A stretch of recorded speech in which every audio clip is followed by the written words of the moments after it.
All right, I've got 3 o'clock by my clock, so why don't we go and get started? Welcome, everyone. On behalf of FCSM and COPAS, I want to welcome you all to our first of 8 webinars on confidentiality and data access entitled Assessing Privacy Risk, Reconstruction, and Re-Identification. My name is Paul Schroeder, and I'm the Executive Director of COPAS, as well as a member of the Steering Committee for the FCSM Conference. Each of these webinars were repurposed from the FCSM Conference initially scheduled for April. Other sessions from the April program have been converted to a virtual FCSM conference taking place on September 21st. We hope to see everyone there or at least on screen. Today's webinar is being recorded and the video will be posted to the COPAS website within the next week. And now I want to turn it over to Michael Hawes from Census, who is both the organizer and the moderator for this session. Michael? Great, thank you, Paul, and good afternoon, everyone. And I'd like to just start by echoing Paul's remarks and saying on behalf of FCSM and COPAS, thank you so much for joining us today. With the FCSM Research and Policy Conference's cancellation, we recognize both within FCSM and within COPAS, we recognize the importance of many of the sessions that the conference program had put together, especially the major track that we had created focusing on privacy, confidentiality, and data access issues.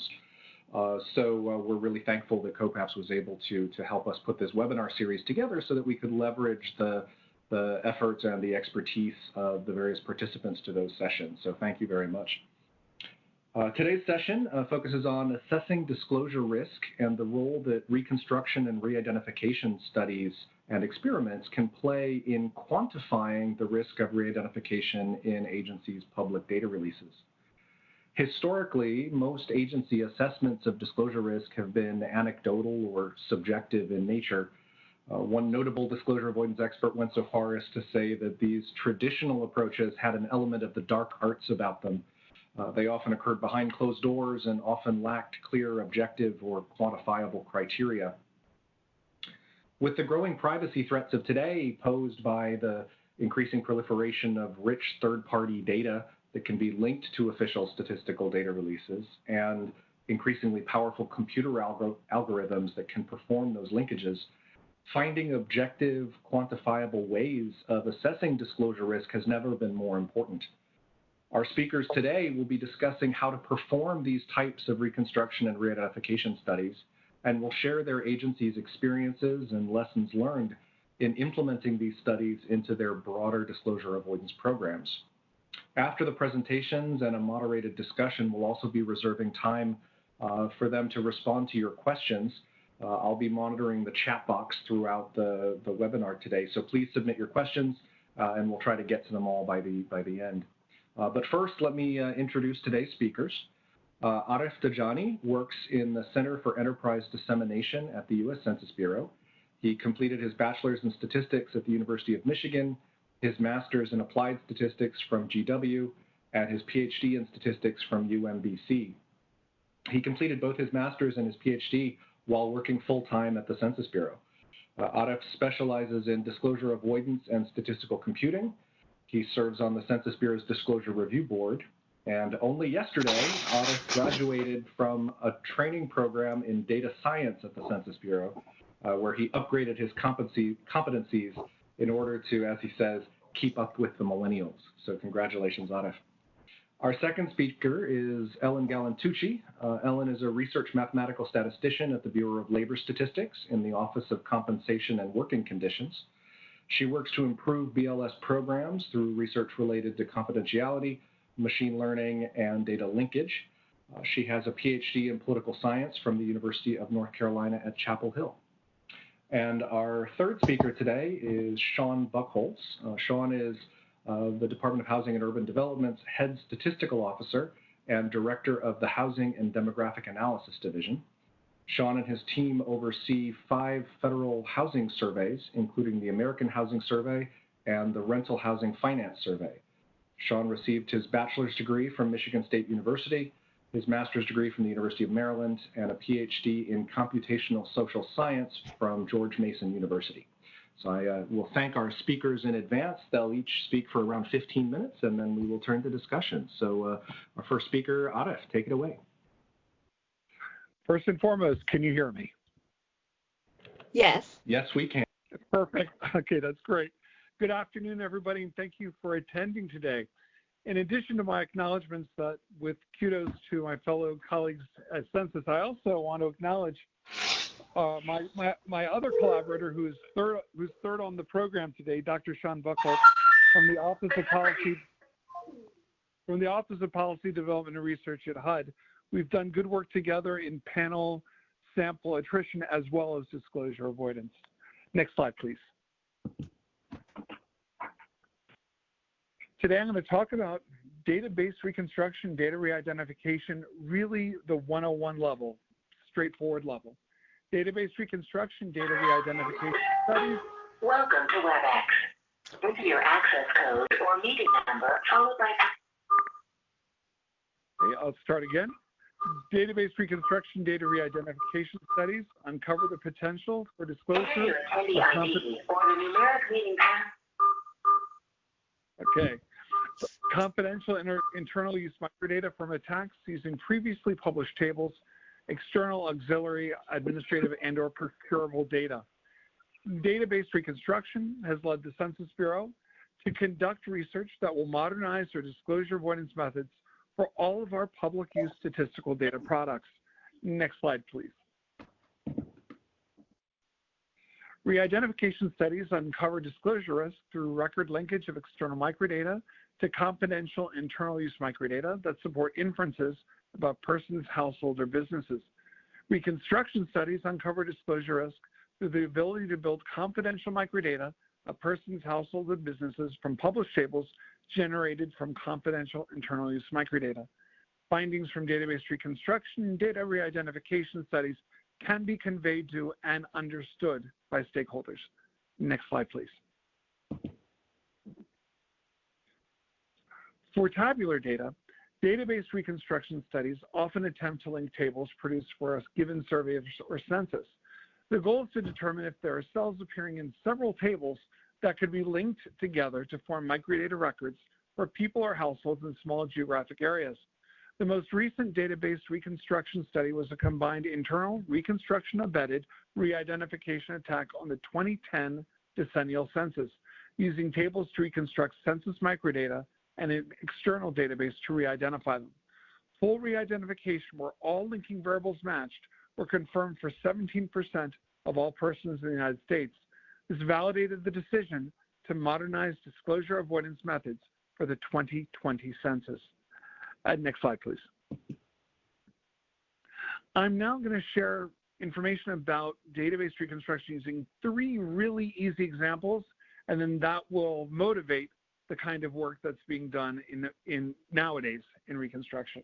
So here's the question: can you construct the microdata based on these 3 tables? There are 5 people. So as you see, the not married female, there's one of them. Not married 50 to 59 is one, so the not married female is 50 to 59. If you do that same thing 5 times, next slide, you get the 5 people. It's really that straightforward. Of course, things are never that straightforward, but this is the way that we teach people about database reconstruction.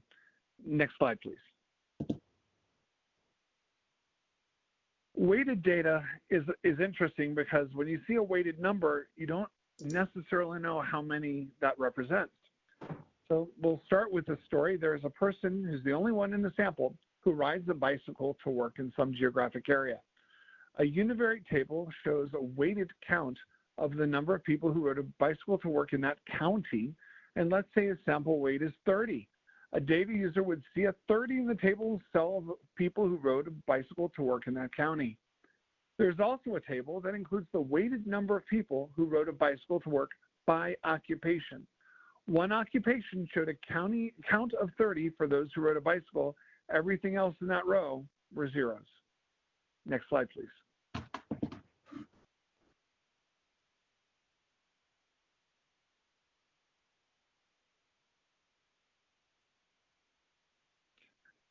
Okay.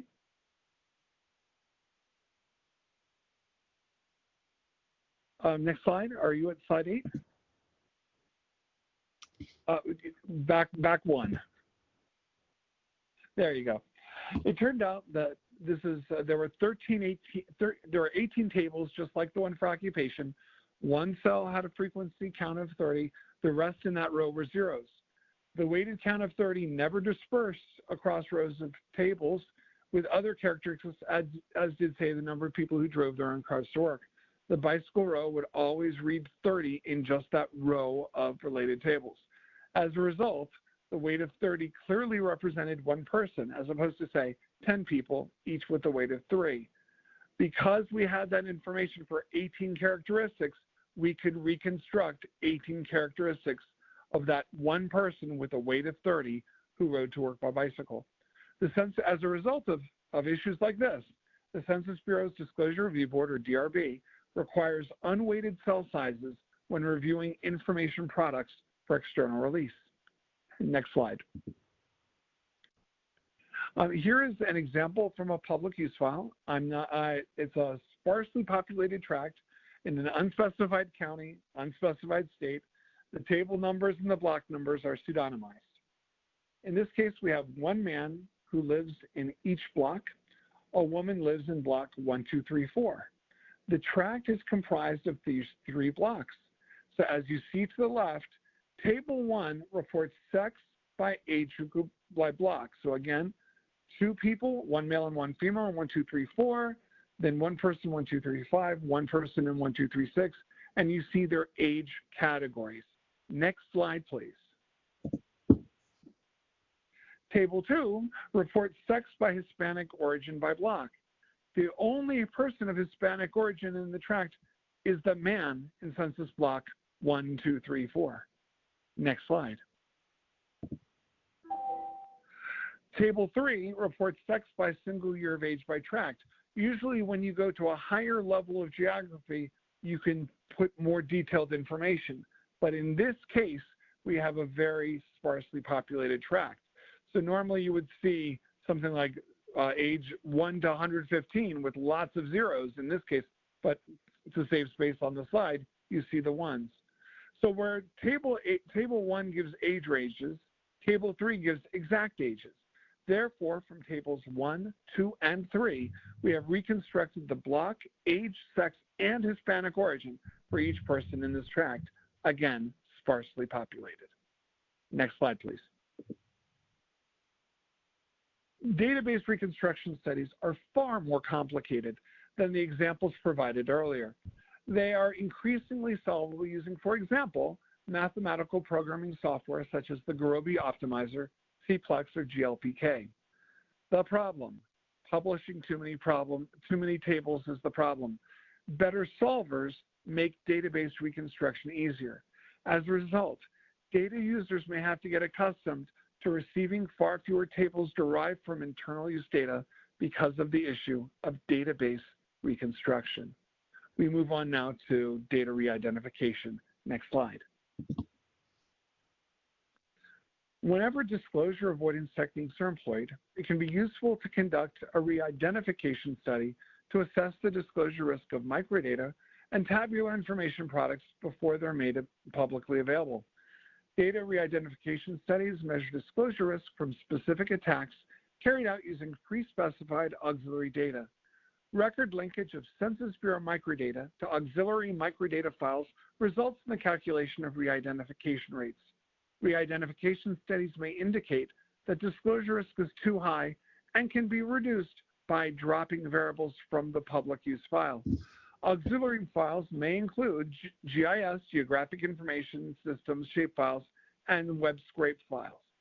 Next slide.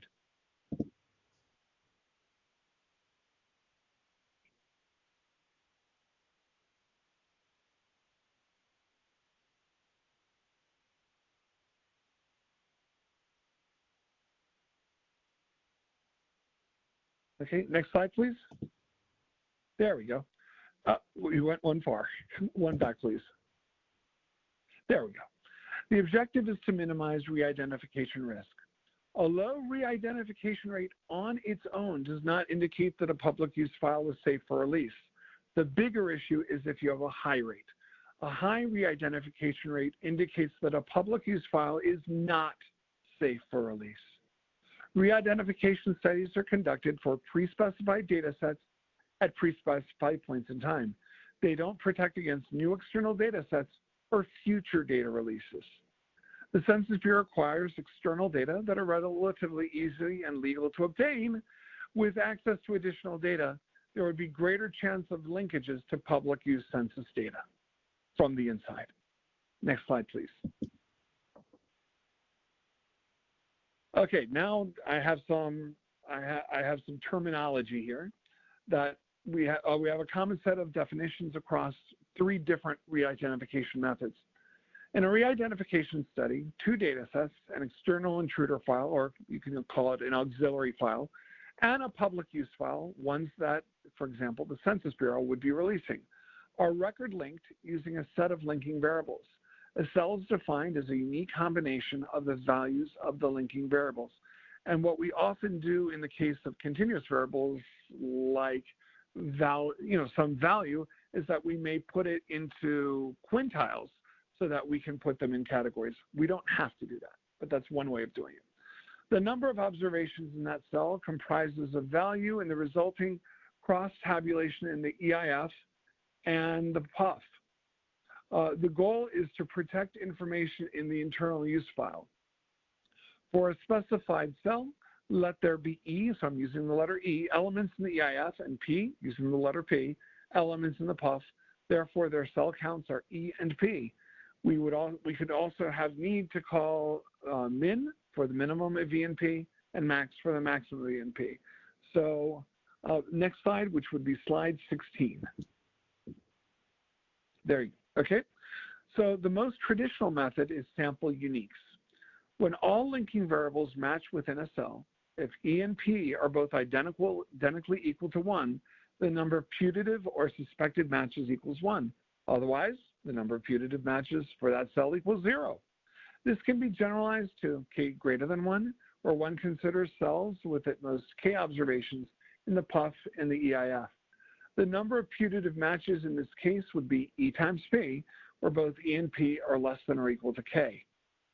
K anonymity ensures that no fewer than K observations share the same characteristics. Data sets with K anonymity will pass this method if the maximum of E and P equals K minus 1. Important note, multiple independent releases of data with K anonymity have shown to increase risk. And I saw a question in the notes, will these slides be shared? These slides can be shared. Slide 17, please. Next slide. Cartesian products. Cartesian products link the E elements within a cell in the EIF with the P elements in the PUF in that cell. One calculates the distance of pairs of observations with that cell. So when you take a Cartesian product, each element in one file is matched to each element in the other file. If the distances of all pairs are within a maximum threshold, then the number of putative or suspected matches is E times P. If the distances of all pairs are outside that threshold, then the number of putative matches is equal to 0. The number of putative matches, therefore, will be between 0 and E times P inclusive. Distances can be set so that the values of linking variables must be equal or match within a certain margin of error. Next slide, slide 18, please. Ordered lists. Actually that's a typo. Within a cell, one orders the observations in the PUF and the EIF. Pairs of matching observations within each cell then become putative or suspected matches. The number of putative matches then is min, the minimum of E and P. Next slide, slide 19. Caveats, and there are a couple. There are 3 that I'm presenting today. Caveat number 1, linking pairs of observations becomes complicated when we encounter missing values. When comparing values of linking variables, are 2 values assumed to be unequal if one value is missing, or are they equal with a certain probability that can figure into a distance metric? Consider a uniformly distributed trichotomous variable, 3 categories, with values A, B, and C. If one of the observations is missing, then the probability that the 2 true values are equal is 1/3. If both observations are missing, then the probability that the two values are equal is 3/9 or 1/3. That's only because it's uniformly distributed.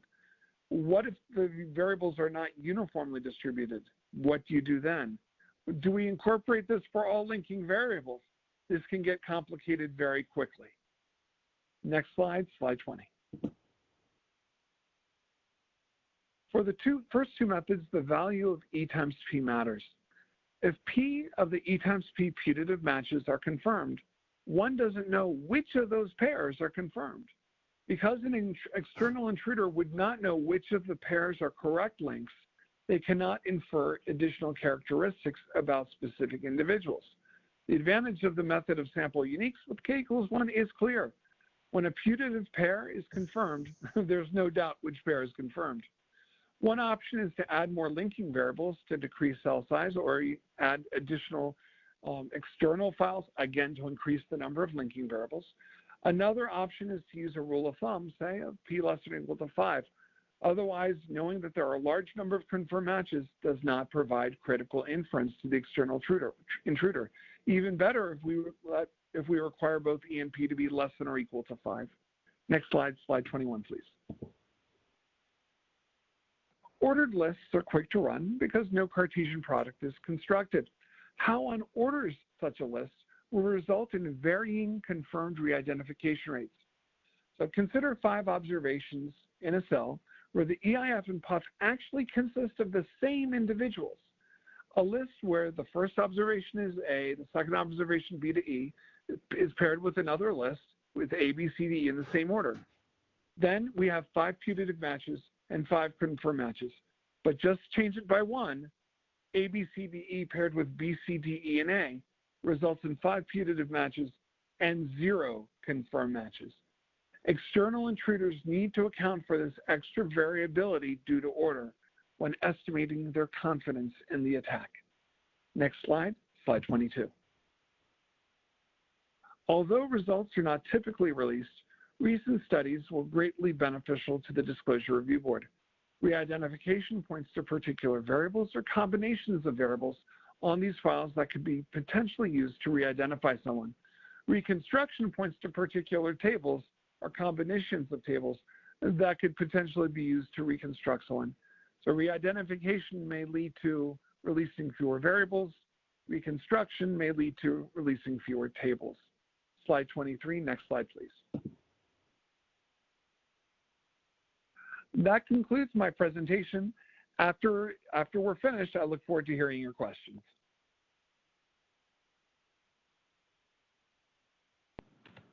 Great. Thank you, Arif. And we'll turn things over to Ellen.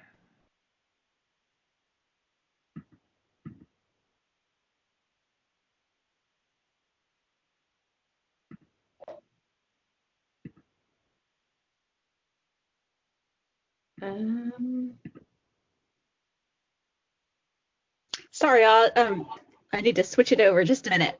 Oh, no problem.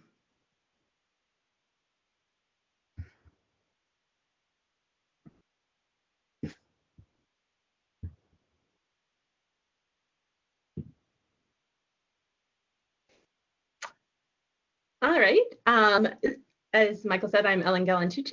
Thank you for joining us today. I am going to tell you a little bit about the census of fatal occupational injuries today, which I think is one of the most interesting puzzles from the perspective of reconstruction and re-identification. So next slide, please. So I'll tell you a little bit about what the program is. I'll call it CFOI instead of the Census of Fatal Occupational Injuries because that's a lot easier to say. I'll tell you about the risks that we face from public data sources, and I'll tell you some of the options that we have for preventing reconstruction and re-identification and the challenges we face with the two options that I'll discuss. Next slide, please. So the Census of Fatal Occupational Injuries seeks to compile a complete list of all deaths during the calendar year that resulted from workplace injuries. So as I'm sure you can imagine, unfortunately, this means it's sort of a rare event type of program. There were 5,250 fatalities in 2018 from workplace injuries. And the CFOI program collects really detailed information about each of the cases. And so that includes information about like demographic information about the decedents. So everything from age, gender, race and ethnicity, their job title, how long they've worked at the establishment they work at, the industry they work at, and information about the injuries that occurred. So we classify everything according to the Occupational Injury and Illness Classification System. So we collect really detailed information about what happened that led to those fatalities. And CFOI is kind of a unique program in terms of how we collect data as opposed to most of the programs at the BLS, and that most of our data is sort of found data, and it's from a large variety of sources. So that includes things like death certificates, OSHA records, news reports, all sorts of different avenues that we collect, and we compile all of that together to fill out all of the information that we need about all of those cases. Next slide, please. And so this is just a table or a chart from our website of where we collect data from. This is from 2018, which is the most recently published year of data. As you can see at the very bottom, we have death certificates about nearly every one of the decedents. As a reminder, there were 5,250 decedents in 2018. We collect coroner's reports, medical examiner autopsy reports for nearly 4,000 sources of those. But you can also see third from the bottom is news media. We used over 3,000 sources of news media to compile our cases in 2018. Next slide, please. So this creates some interesting challenges because we judge how we protect our data based on what the source is. So in general, BLS data and most statistical programs collect data under the promise of CIPSI, the Confidential Information Protection and Statistical Efficiency Act. And what that means is, what that says is that information collected from individuals and organizations for statistical purposes must be used only for statistical purposes and cannot be released in identifiable form. However, as I just said, we used over 3,000 sources of data from the public. And so those pieces of information were not collected from individuals and organizations for only statistical purposes. And so because they're available to the public. And so we don't treat them as confidential data because we know that any person who wanted to could access those same pieces of information as we can. They could compile the same data from those sources that we use them for. However, we also get information from sources like OSHA or some of the other sources that were listed on the previous slide.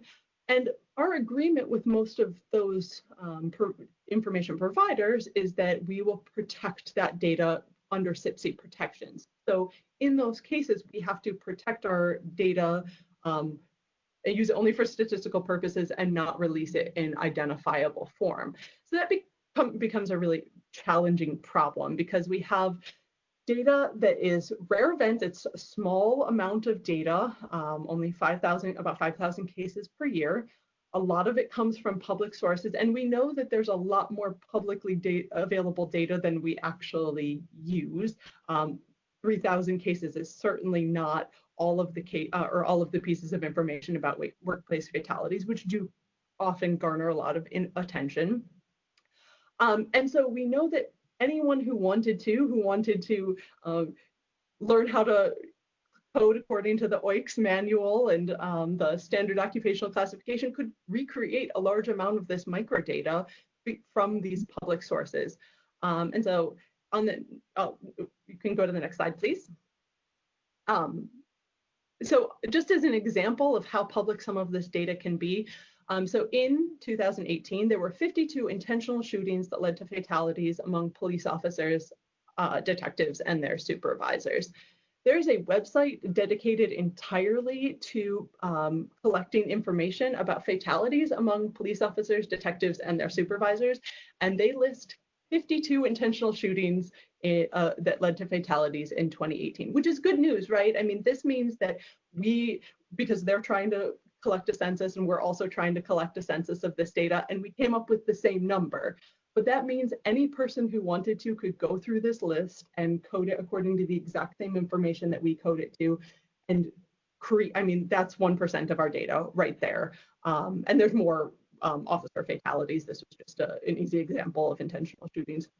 They have detailed information about the narrative, what happened during the incident, information about the decedent. It tells their age, it tells their gender. There's a lot of detailed information. It even has some information that is way more detailed than we would ever include.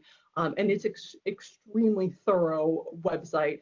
And it dates back, they're trying to actually create a census back to the beginning of the country.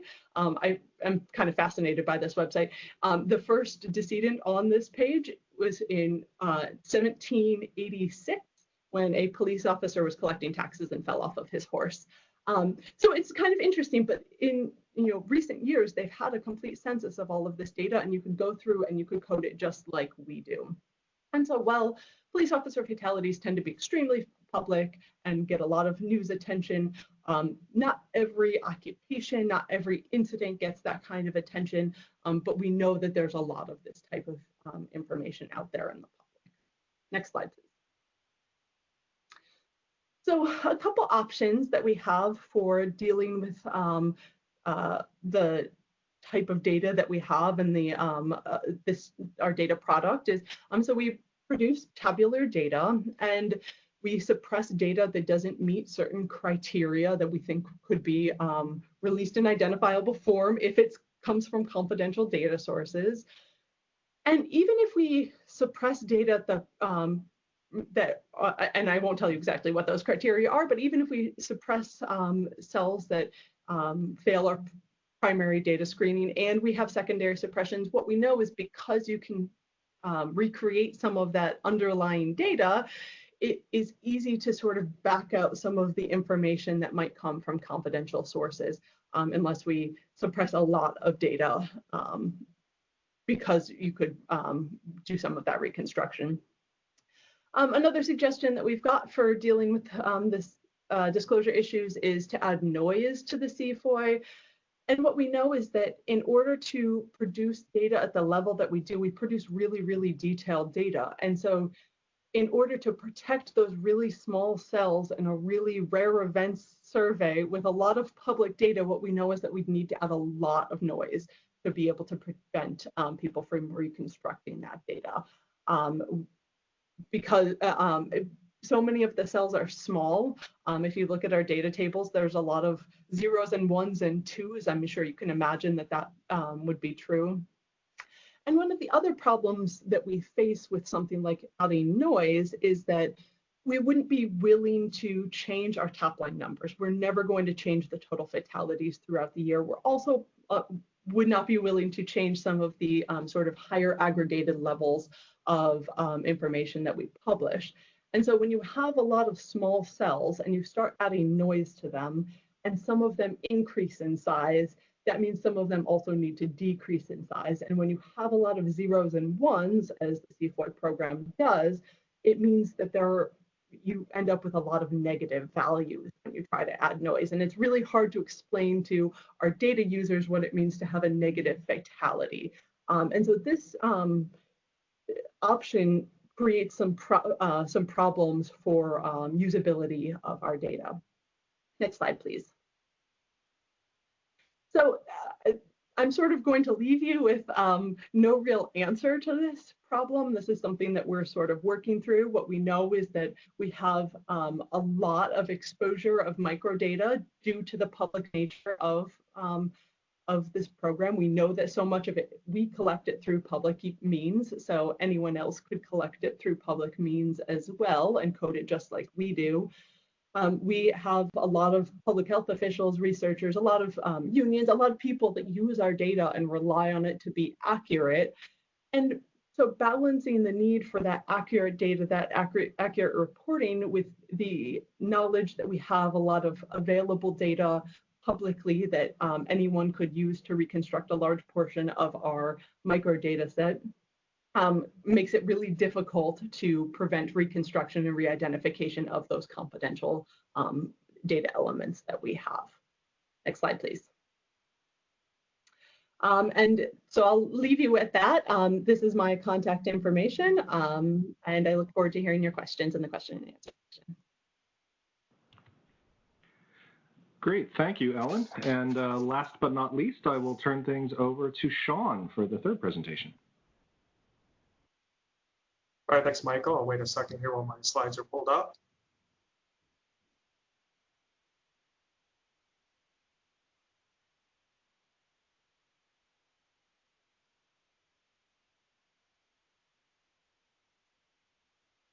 All right, can we go back to the first slide, please?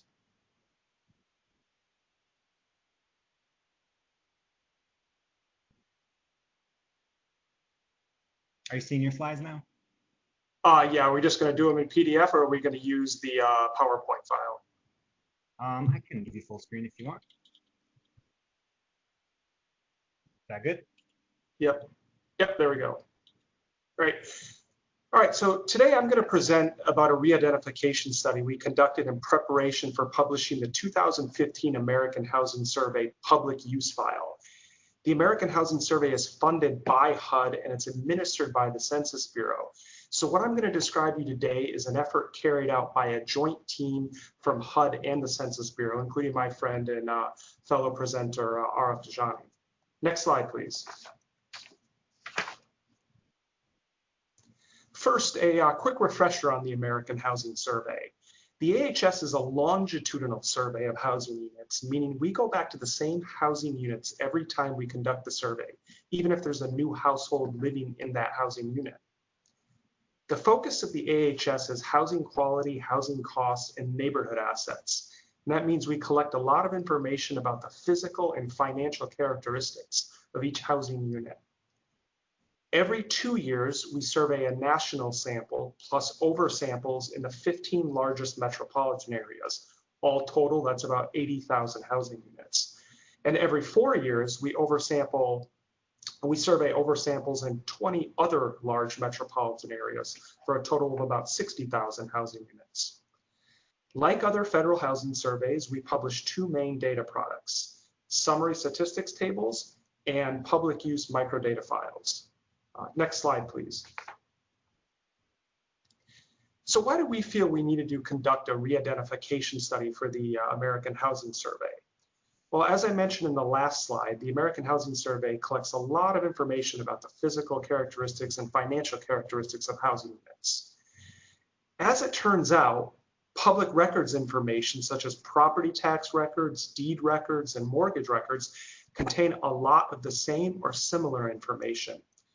So our worry was that a motivated attacker could use the physical and financial characteristics of an AHS housing unit that are available in our public use file to find a corresponding match in the public records. And if an attacker was able to successfully re-identify an American Housing Survey respondent, it would not only be a source of embarrassment to both HUD and to the Census Bureau, but it could also threaten the future of the American Housing Survey. Next slide, please. We had an additional motivation regarding the timing of this re-identification study. As I mentioned before, the AHS is a longitudinal survey, and that means our public use microdata files can be linked over time. And we drew a brand new longitudinal sample in 2015, and our intention is to use that sample for at least a decade, perhaps longer. So having a longitudinal sample poses challenges, additional challenges for disclosure avoidance. And that is mainly once we've published a public use file, say in like 2015, we can't decide to apply stricter disclosure avoidance standards in a later year because the 2015 data is already out there. In other words, once we've released a public use file with a lot of information about AHS housing units, we have to live with our decision. Next slide, please. For the rest of my presentation, I'm going to take you through 8 steps in our re-identification study to demonstrate how we carried it out. And I'll point out that I'm going to use, in describing the re-identification study, I'm going to use terms that are familiar to me. They may be a little bit different than terms that have been used by the other presenters.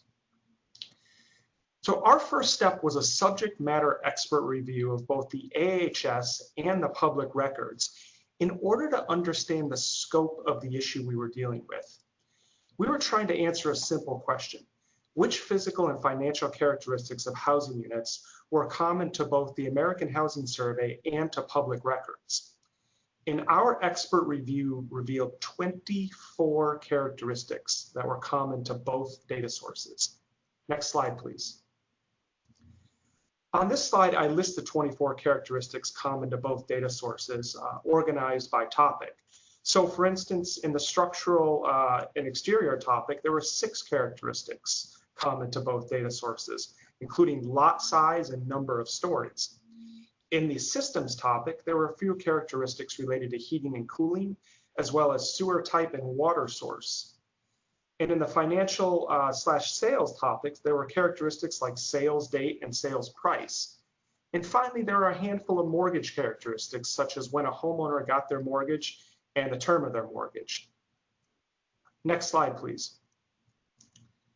The second step in our re-identification study was to standardize the 24 characteristics across both data sets. And the best way to explain this step is by way of an example. So in the prior years of the AHS, meaning in years before 2015, when we released a public use file, the bedrooms characteristic was top coded at 4.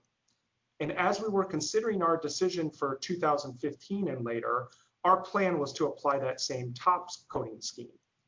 So from the perspective of a potential attacker, when they look at our public use file, they're only going to know whether the housing unit has 1, 2, 3, or 4 or more bedrooms.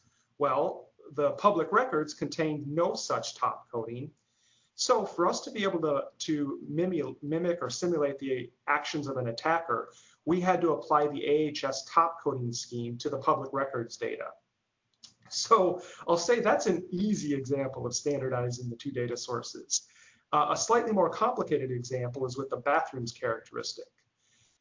For the 2015 AHS PUF, our plan was to recode information we collected about number of bathrooms into the 6 categories you see on the right side of the slide.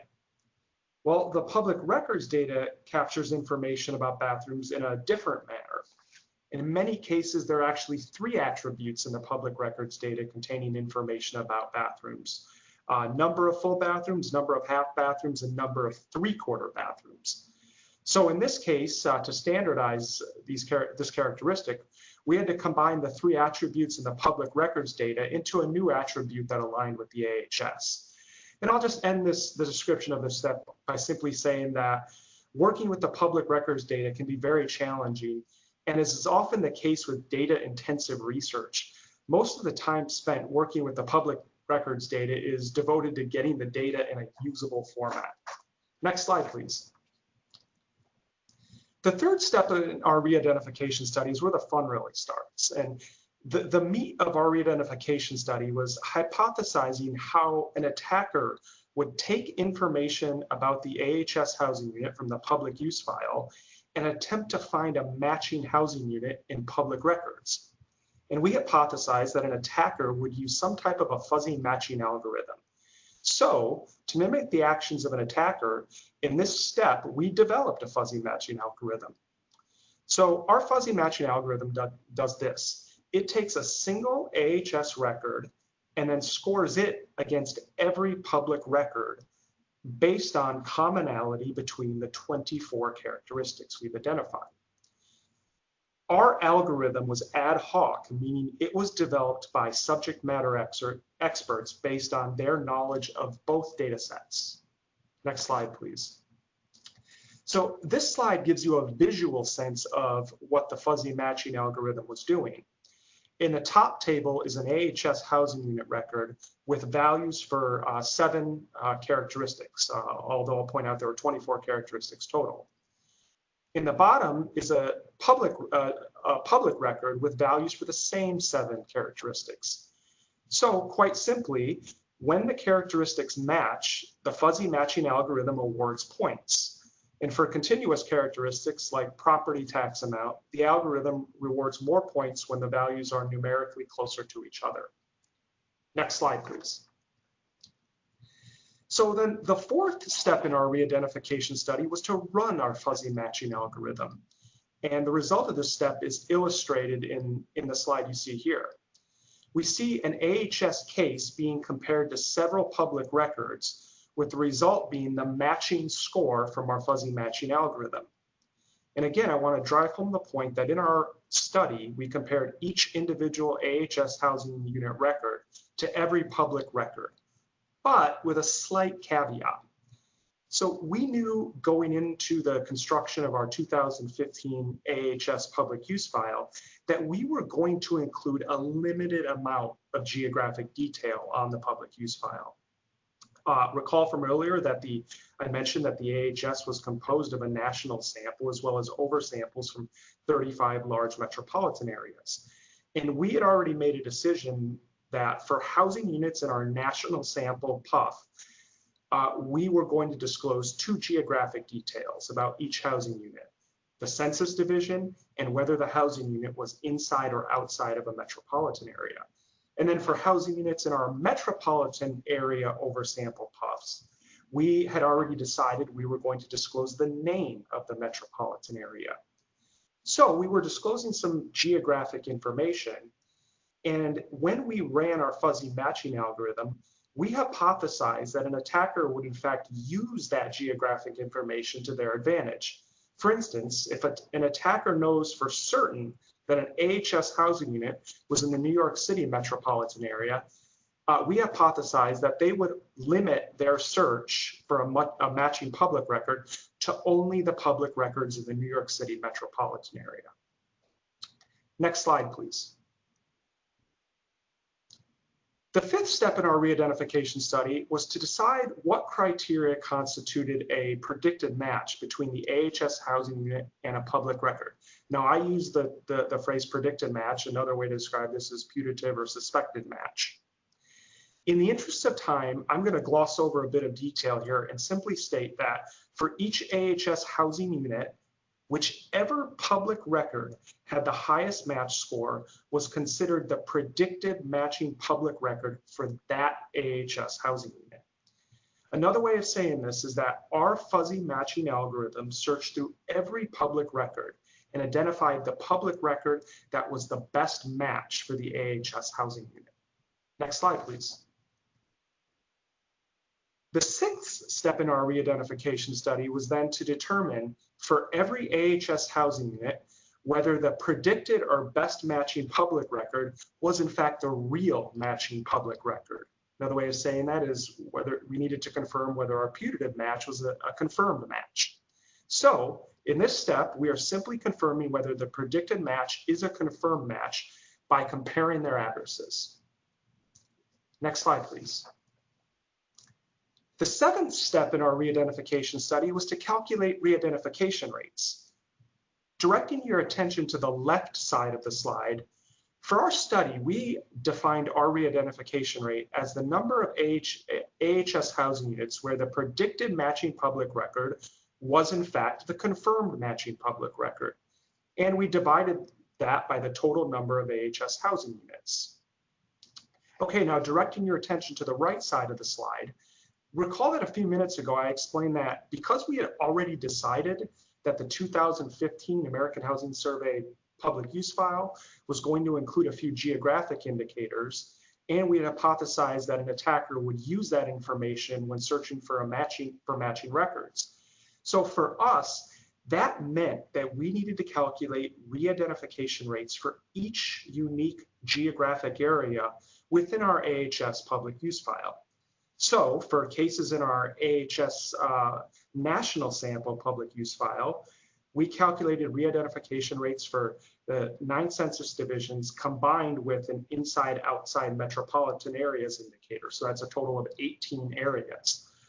For our metropolitan areas oversample PUF, we calculated re-identification rates for each of the 35 metropolitan areas. And just to add a little more context here, we carried this re-identification study out before we published our PUF. And that meant going into the study that no matter what we found, we had a few options. For instance, if we conducted the re-identification study and discovered that everything looked good except for the Houston metropolitan area, then we could perhaps consider applying more strict disclosure avoidance procedures to Houston, or in a worst case scenario, not including Houston in the PUF. So constructing re-identification rates for these geographic areas within our PUFs gave us some flexibility depending upon the results. Next slide, please. The eighth and final step in our re-identification study was to use our re-identification rates to inform whether or not to publish the public use files. The initial re-identification rates for some metropolitan areas were concerning to us. These re-identification rates were above what HUD and the Census Bureau felt was an acceptable threshold. I need to say that due to confidentiality concerns, I cannot share the re-identification rates with you, nor can we share the threshold for which we decided would be an acceptable rate. The Census Bureau's Disclosure Review Board considers those rates and thresholds to be sensitive information. So, because some metropolitan area re-identification rates were concerning to us, we conducted some additional work to determine which of those 24 characteristics that were common to both data sets were in fact contributing the most to the likelihood of re-identification. And after conducting that analysis, we identified 5 characteristics that we felt if we removed them from the public use file, we could reduce our re-identification rates to below our acceptable threshold. So here's a critical point I want to make about this re-identification study. At the end of the day, after all the hard work RF and myself and others put into conducting this analysis, I still ended up having to make an executive decision about which of those 24 characteristics to leave off the public use file. And I will share that it was not the case that I left off the 5 characteristics that contributed the most to the likelihood of re-identification. I actually had to consider which characteristics the American Housing Survey users would want to have on the PUF and which they could perhaps live without. And I ultimately made the decision to leave off characteristics related to the mortgage and to the sales year and sales price. Next slide, please. So after we removed the 5 characteristics from the PUF, we reran the re-identification study a second time, and we found that our re-identification rates dropped to below our acceptable threshold. So that was good news, and armed with that news, we made a joint decision to publish the 2015 AHS public use files. And so far, no one has hacked the American Housing Survey, so that's great news. I want to say thanks for your time, and if you have any more questions about our re-identification study, please feel free to email me at the address on this slide. Thank you for your attention. Great, thank you, Sean, and thank you to the other presenters. We'll now go into our discussion. Remind everyone, if you have questions for our presenters, please submit them via the chat box, and we will be sure to ask them. So let's start with Arif. Arif, you showed 3 approaches to doing re-identification studies. How do you decide which approach to use? Do you have a favorite? Actually, yes, I do.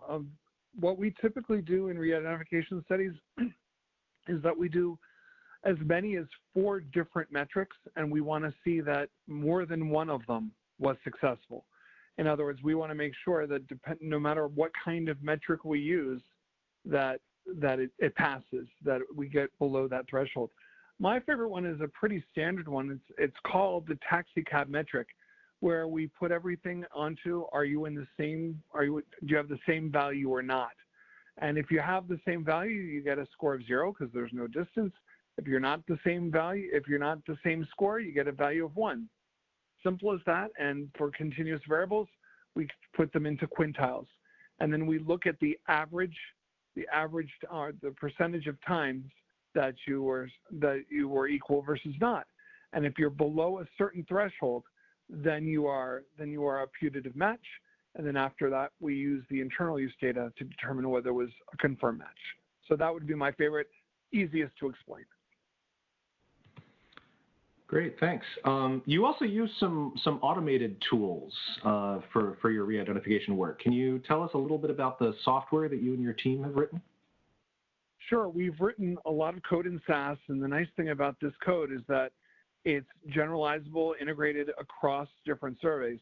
So the first thing that we do is we look at the linking variables themselves to see how many of them are missing, because missing values are difficult to deal with. We also look at them, how many, is there strange coding where maybe there's a value of 1 and blank, there's only one non-missing code. Those are difficult to deal with. Whether it's, and that's usually not on the public use file, it's usually on the administrative external file.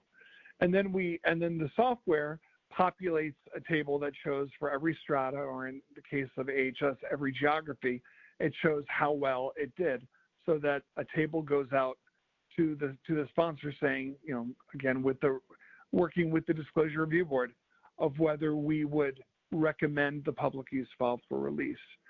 Right now, we are working on translating that code into both R and Python, because our goal is to be able for people out, at least so far within the Census Bureau, for people outside of the research directorate to be able to run the software and do exactly what we do. So you just explained that missing values are challenging and difficult. How do you approach the issue of missing values? How does your software deal with it? Sure. We decided to take a conservative approach to it. We could either say that it's a non-match, we could say it's a match. So we decide, for a lot of our metrics, we say 0 is there's no distance, and then maximum distance would be 1. So we cut it right down the line, and we say that there's a half chance that it's true and a half chance that it's not, under the case of dichotomous variable with equal probability. So it is conservative, but that's what we use currently in our software. We can make our software more sensitive, but this just is an easy conservative metric, again, that people understand. 0 if it matches, 0 if it matches, 1 if it doesn't match, and a half of a point if one or the other variables has a missing value. Great, thank you. So does the Census Bureau perform re-identification studies on all of its censuses and surveys, or are there some types of data products that it wouldn't be appropriate to do re-ID studies for? Sure. Well, an easy example of one that would not be appropriate are databases that are fully synthetic, that are model-based. And when they're model-based, any specific observation was developed to the model is not specifically linkable to an actual observation. So a fully synthetic file would not be appropriate for re-identification. Another challenge we have is if we have a public use data set where it would be difficult to find an external database to link against it. And we see that a lot with our person level data files. Some of our person level data files, it would be very difficult to link to our auxiliary files to link against our public use data files. Great, thank you.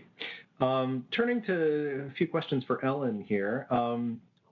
So Ellen, why can't BLS release microdata for cases where the information was derived entirely from those public sources?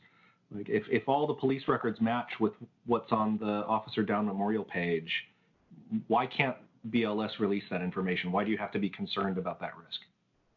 So I think that actually technically we could. I mean, I think that given our the constraints, the legal constraints on us, I think that legally we would be allowed to. I think in general, our position is that we don't expect that most people are going to actually go through the process of recreating our data. And so by not releasing that, it makes it more difficult for them to reconstruct our microdata.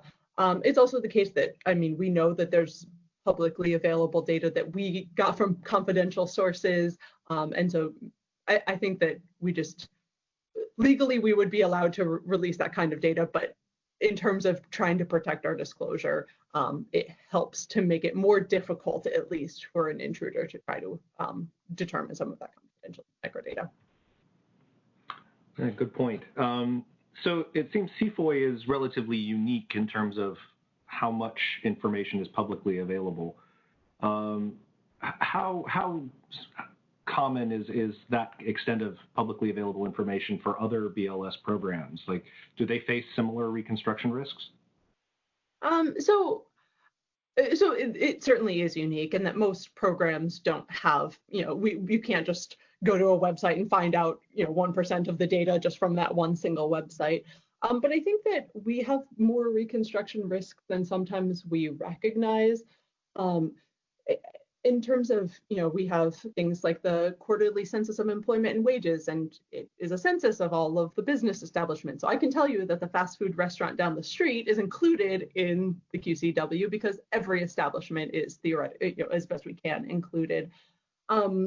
Things like wage information we think are a lot more private, that companies don't want to share that information, but some of that information can be available as well. I just saw a news article the other day that a certain large retailer is planning to start all employees at $15 an hour. And so that doesn't tell you exactly what the point data is for the people working there, exactly how much money everyone is earning, but it does give you a good indication of what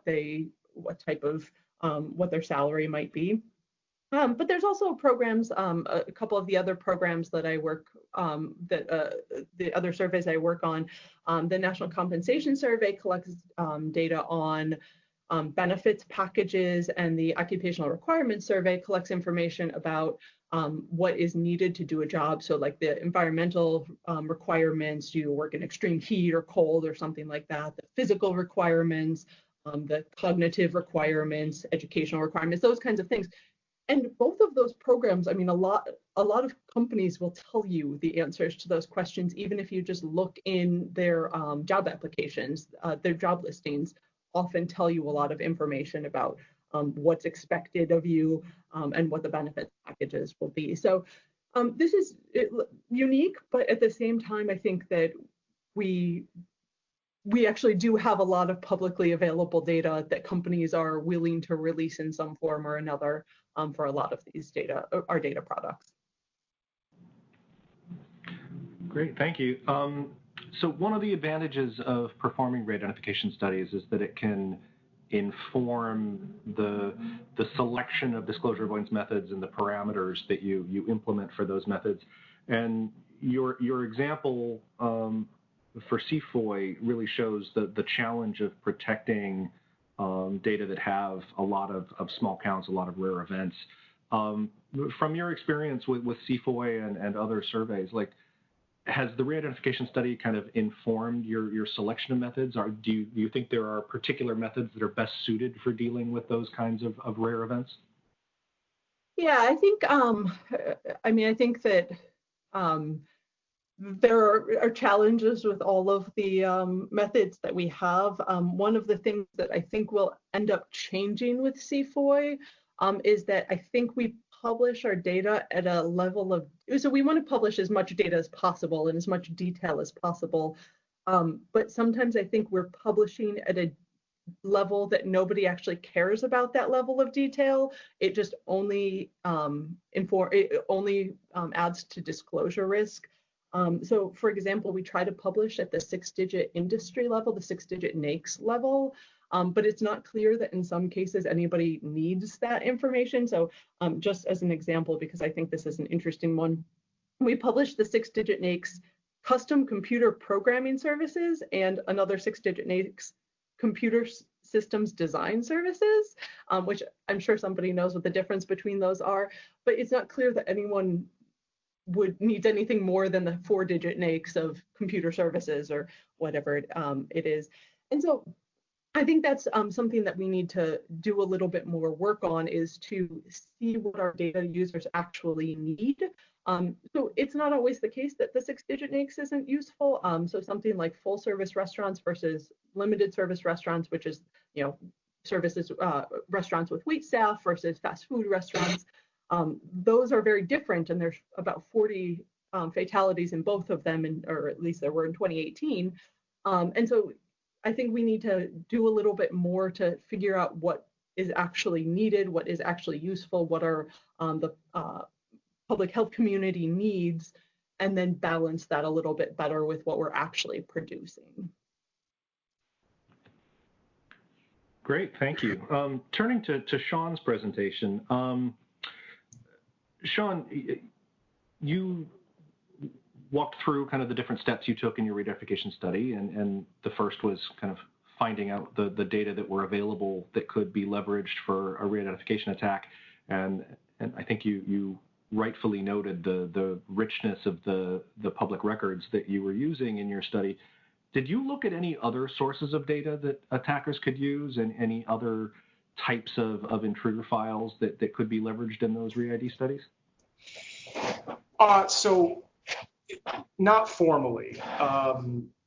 When we conducted the re-identification study, we didn't have available to us, other types of files like, like for instance, a list of people and their demographic characteristics.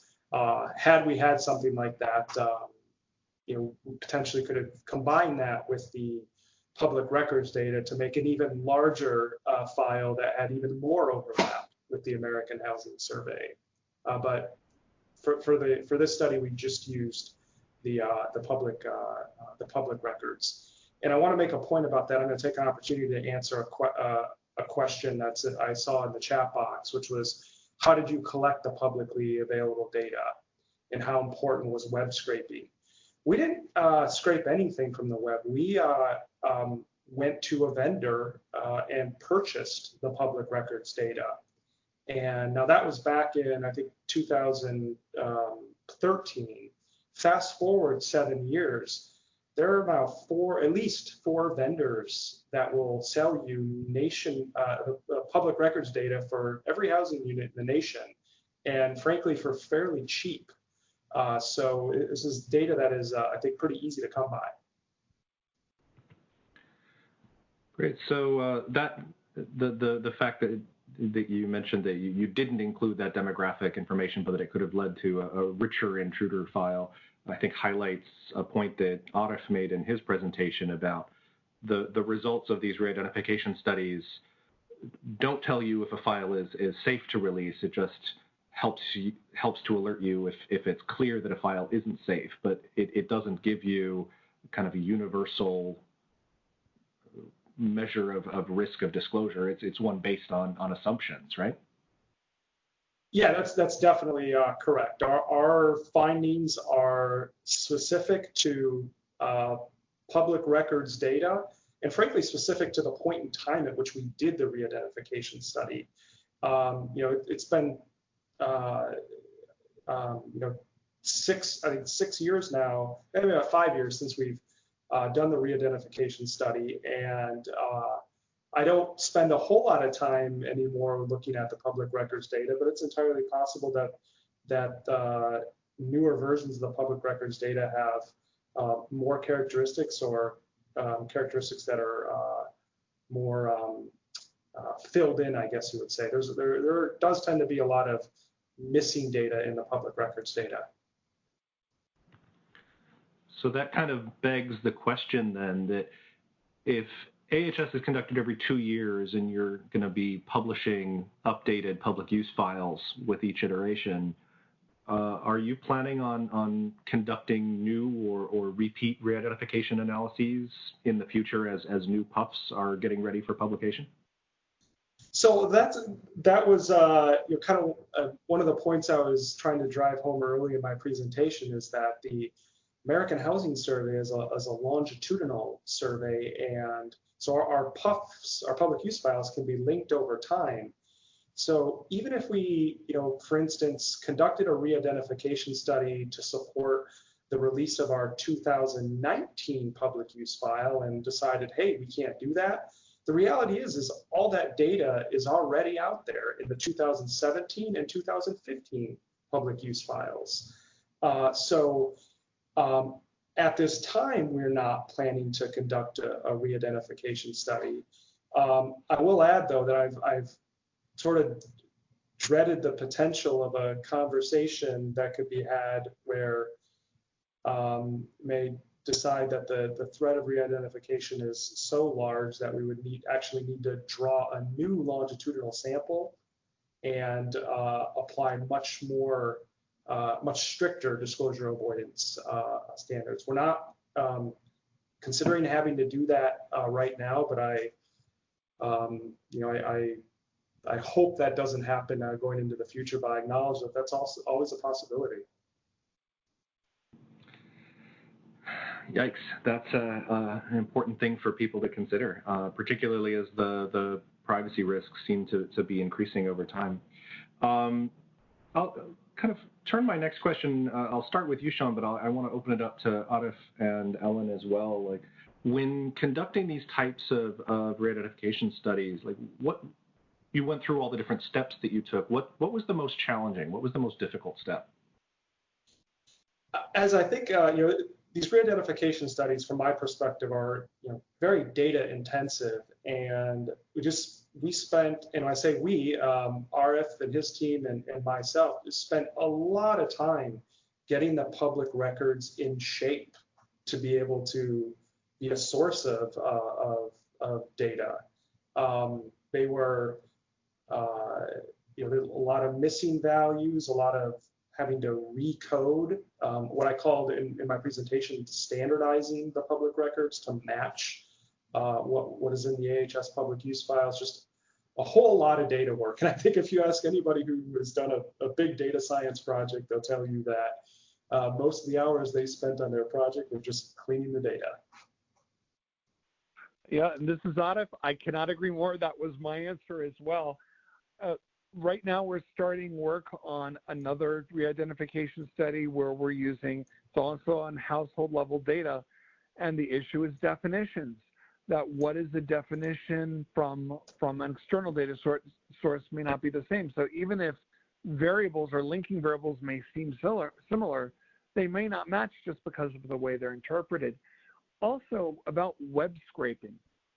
We, in the research and methods area of the Census Bureau, during our research with re-identification with the AHS specifically, in former surveys or former panels of AHS, there was a question on the survey of, is your housing unit a certain distance away from a railroad, body of water, things like that. We were able to web scrape information about bodies of water and railroads and other places and then map how far things were.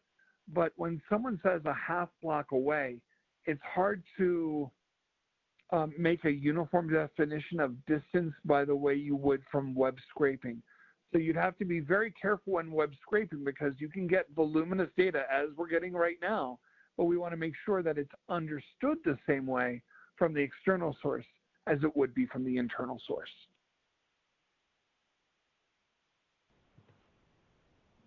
Ellen, did you want to speak to that as well, or?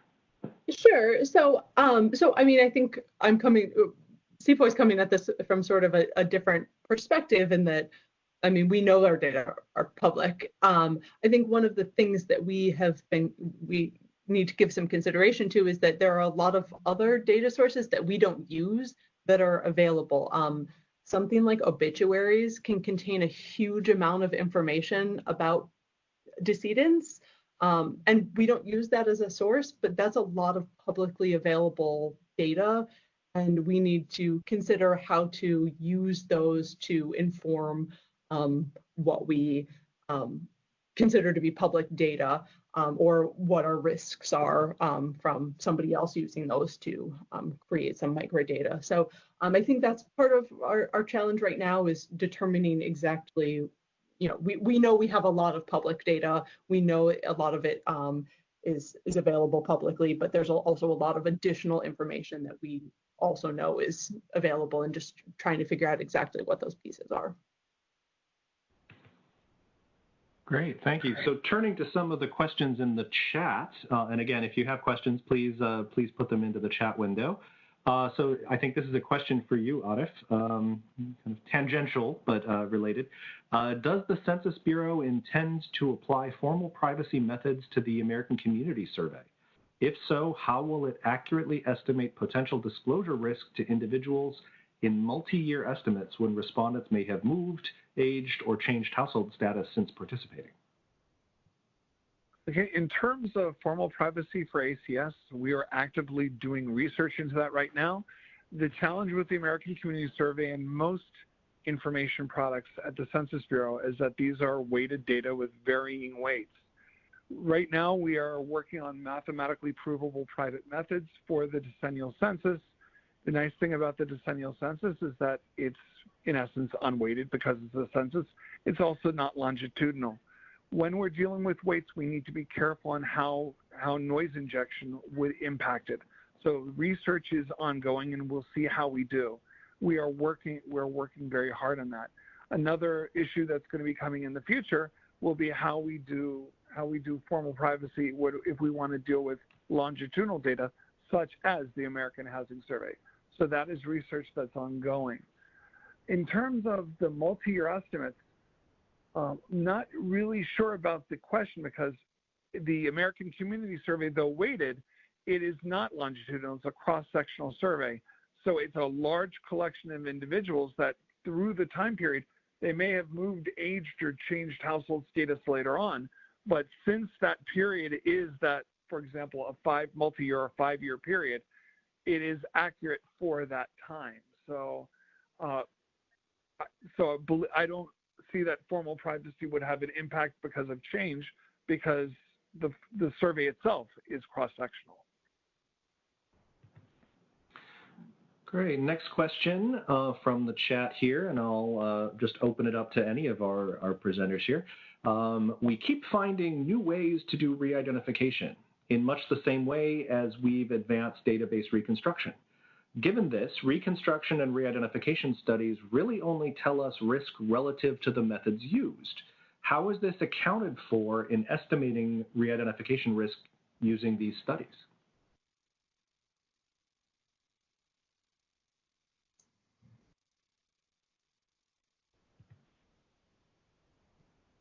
Any takers to that question? Michael, this is Atif. Is that in the chat? Because I'm looking for it so I can see exactly what you've said. It was sent directly to me, so I can. Okay. Yeah. Yeah. I can read it again if you like. Yes, please. Hang on, if I can find it again. Here we go. We keep finding new ways to do re-identification in much the same way as we've advanced database reconstruction. Given this, reconstruction and re-identification studies really only tell us about risk relative to the methods used. How is this relative risk accounted for in estimating overall re-identification risk in these studies? As I said this is Atif again. As I said in my presentation, re-identification is just one element. It does not proclaim that a database or microdata are safe for release. It makes it clear if microdata are not safe for release. So I'm coming from the stat perspective. When you either reject or don't reject a null hypothesis, you never accept anything. You either reject or not reject. So you're either concerned that there are problems, or you don't have evidence that there are problems. So a re-identification study is for pre-specified external data sets for pre-specified periods. You can have different methods for doing it, but it still has that limitation for a re-identification study of that period of those external databases. And you should have other evidence, for example, the type of disclosure avoidance methods that were used in order to keep the microdata safe. So, Michael, I'll echo what Arif said, and I'll add a little more to that. Yeah, I see these re-identification studies as exactly what the question describes, as specific to the data set for which you're using to attack it, and specific to the point in time. And that means that every time you're considering publishing a PUF, especially with cross-sectional surveys, you do need to look at what is going on at that point in time.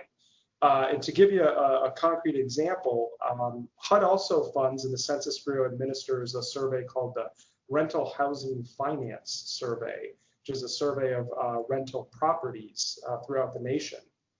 And Arif and his team and myself put our heads together and did a re-identification study prior to publishing our 2018 rental housing finance survey.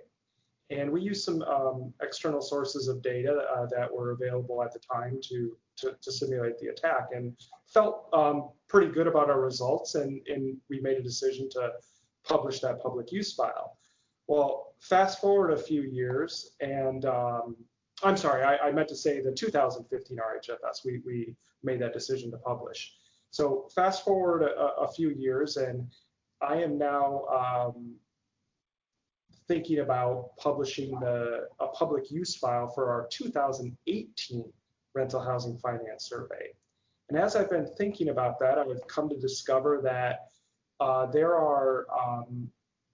there's a lot of micro data available from Fannie Mae and Freddie Mac on the mortgages for rental properties.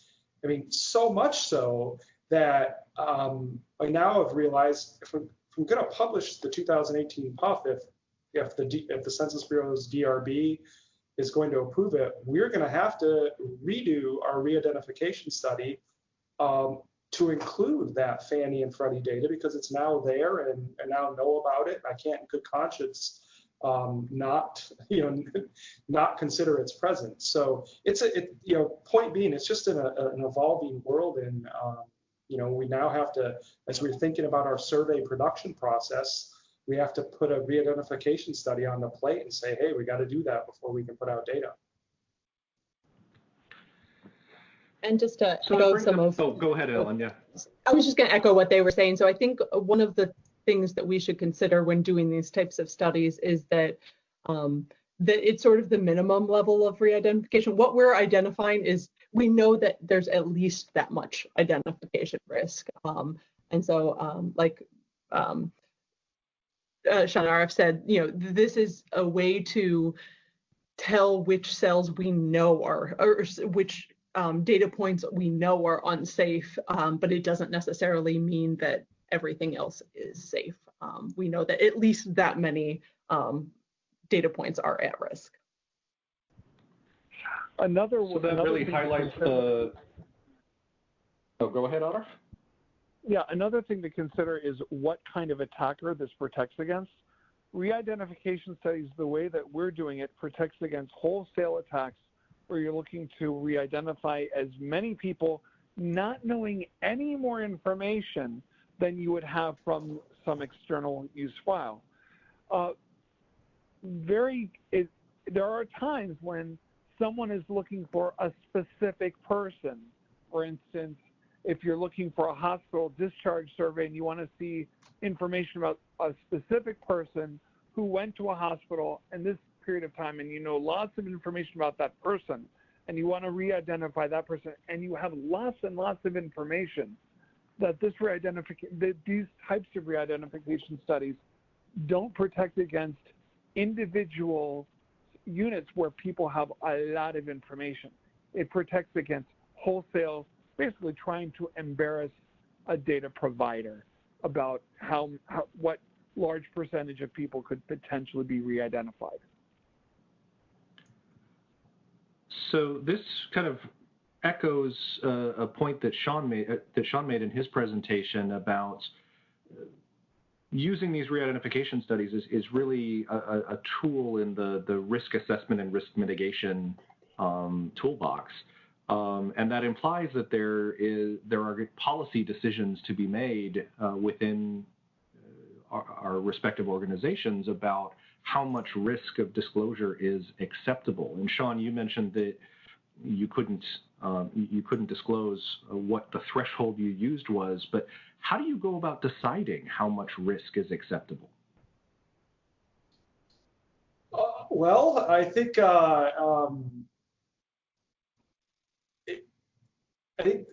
that decision was I think largely, I don't want to punt on your question. It's a very good question. I think that decision that was largely up to the Census Bureau's Disclosure Review Board. But I will say though, we were this is one of the first census-administered surveys where we did this type of a re-identification attack. And so we were just all kind of, if I could say, as charting new waters as we were looking at the results. And we ultimately reached a decision on those thresholds that the DRB felt comfortable with. So that's what we went with. So RF, you sit on the Census DRB. How does the Census Disclosure Review Board decide how much risk is acceptable? We do have thresholds, but as I mentioned, that is just one criteria. We look at the disclosure avoidance methods that were used, and we look at the combination methods that were used to make sure that the developers of the information product, the microdata at the Census Bureau, were using sound methods to avoid disclosure. I'm sorry, I want to change the subject. I'm also looking at the time. There was a question from Nathan Cruz about agricultural data, and I just wanted to cover that very, very briefly.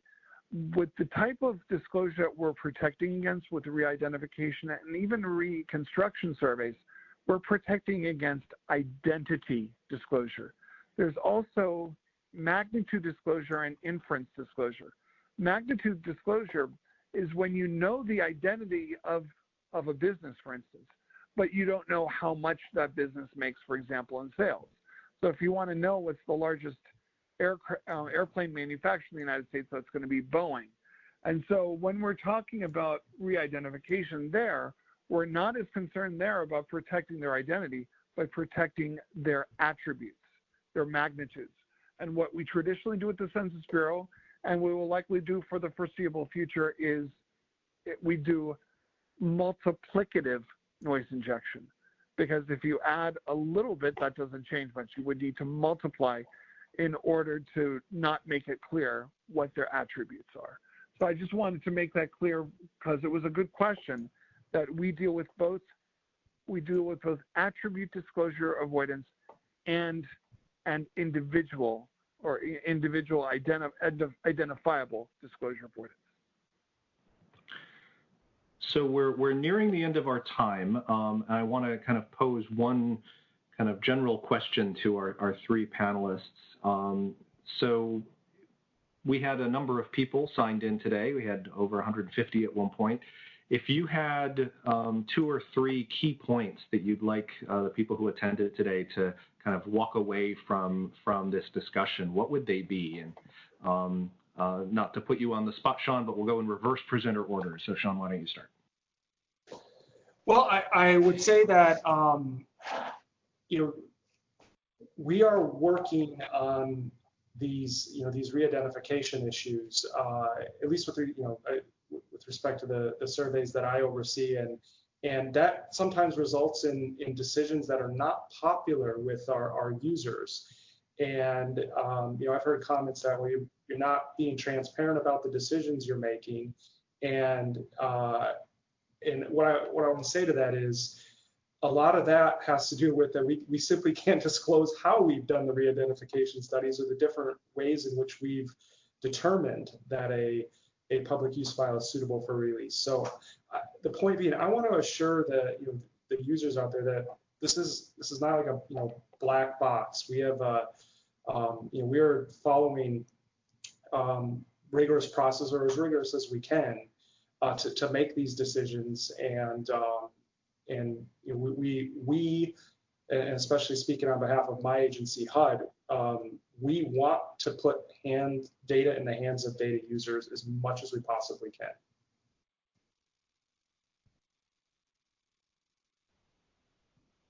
Ellen, what would you like people to walk away with?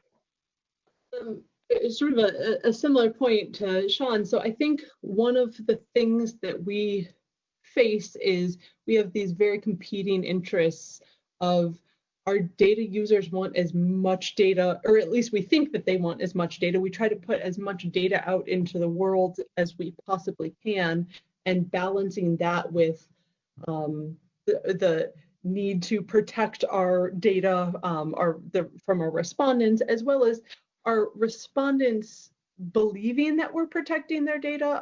We have a lot of programs where we continue to gather information from the same respondents over and over, and we need to make sure that they feel like their data is protected, regardless of whether or not it's actually protected through any statistical means. And that's a challenge. And we are, a lot of the decisions that we make about these kinds of what thresholds to set, how much risk you're willing to take, they're policy decisions based on the best information that we have available. And all of them are imperfect in different ways. So I think it's just the idea that we are trying our best to sort of figure out this puzzle between these competing interests, and trying to cater to both our respondents as well as our data users as best we can. Arif? Yep, I had more time to prepare. Re-identification and reconstruction offer metrics that show, that assess risk, that encourage us even more to modernize our methods so that we can find that sweet spot of minimizing accuracy loss and minimizing privacy loss at the same time, because we do serve those two masters. We want to make sure that our data are usable, and we want to make sure that our data are protected. And that's an excellent place for us to end. And we are at 4:31 actually. So I just want to say on behalf of both FCSM and COPAFs, I want to thank everybody for joining us today. I especially want to thank our speakers. I think these were all three very interesting presentations, and I particularly enjoyed the discussion. Please all join us again on July 9th for the next webinar in the series. The topic for that one's going to be privacy and accuracy for 2020 census data products. It's going to be a follow-up discussion to the December 2019 Committee on National Statistics workshop that was held. So again, thank you all very, very much. And I hope you all have a great rest of your afternoon.